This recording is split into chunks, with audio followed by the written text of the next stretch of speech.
Hello friends, today I am going to tell you something about channels and methods of communication. Channels of the communication are the process by which we communicate our words to something, and the methods of the communication are the medium by which we express those thoughts and ideas.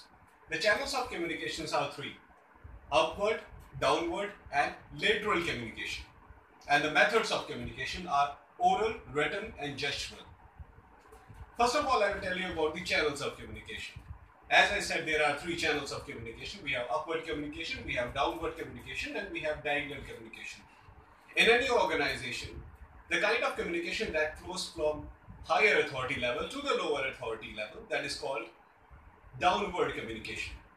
And the communication that takes place from lower operative level to the higher operative level, that is called upward communication. In downward communication, the managers convey their ideas and new policies to the people working in the organization, and in upward form of communication, the lower operative employees of the organization, they convey their grievances and other feelings to the people belonging to upper authority of the organization.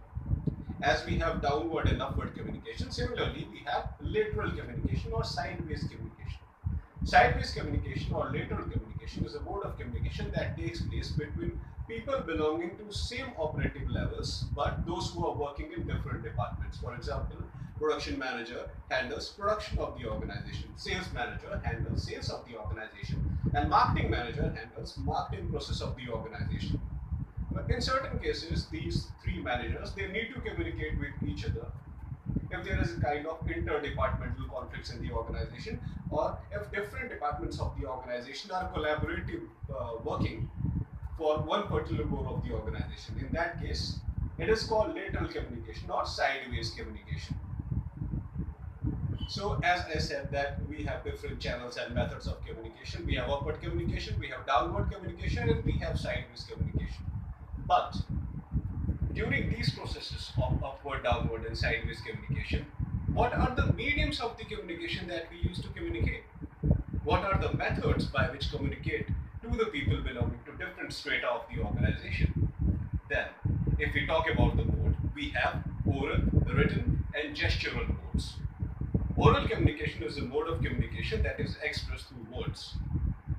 If we are expressing something through words, we call it oral communication, and oral communication can take place in two forms. First is by face-to-face contact, second is in the form of speech, and the third is in form of telephonic conversation. So whatever we speak through words, whatever we speak through our mouth, that is called oral communication. The second kind of communication is written communication. In written communication, we express our thoughts in written form, in form of some letters, some memorandums, some speech, written speech, any kind of written documentation that we use to convey our information to someone. That is called written communication. And the third communication is called the gestural communication. In gestural communication, we don't use words, we don't use any written explanation, but by our face expression, but by our body movements, we express our ideas to the people belonging to different strata of the organization. So if something can be expressed without using words, without using any written form, that is known as gestural communication. So as I said, we have upward, downward and lateral communication, and in modes we have written, oral and gestural communication.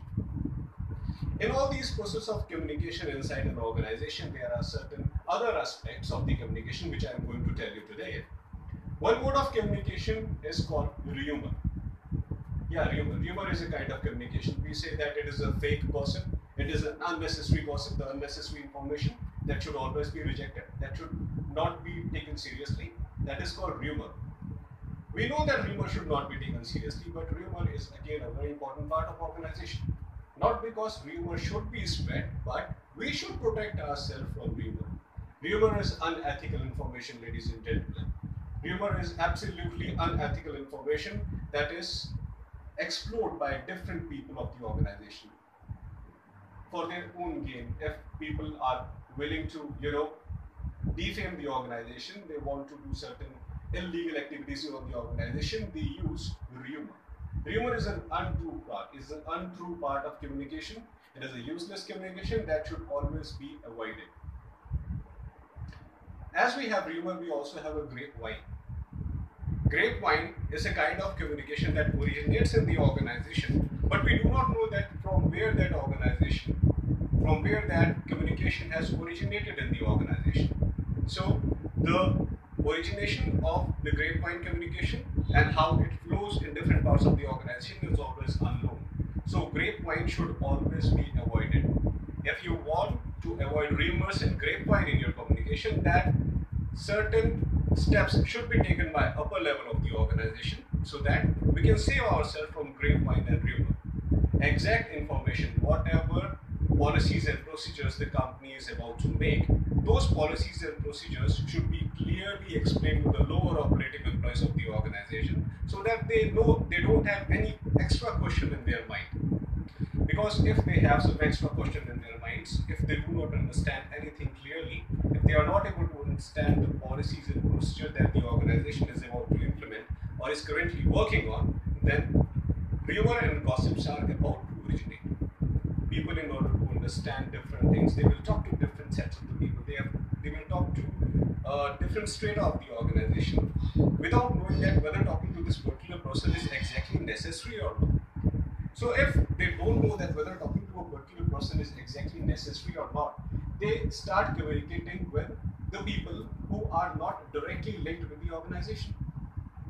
And if you are talking to the people who are not directly linked to the organization, who are not knowing anything about the policies and procedures of the organization, it is bound to happen that you convey the internal secrets of the organization to those people who are not related to the organization just because of the excitement, that you want to know something which your organization has not thoroughly conveyed to you.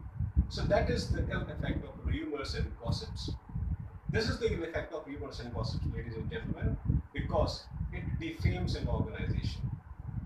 If a person, in his excitement of knowing something more about the organization, conveys his idea to someone belonging outside of that organization, then it creates defamation of the organization. So these are certain modes of communication inside the organization, and we should follow the logical steps, the predefined steps by the organization through which the communication accurately flows from the top level to the lower level of the organization. That communication channel should be strictly followed, and other channels of communication should not be followed. That's all I want to tell you today, ladies and gentlemen. Please concentrate on these aspects of communication so that we can think about the productivity of the organization as a whole. Thank you very much.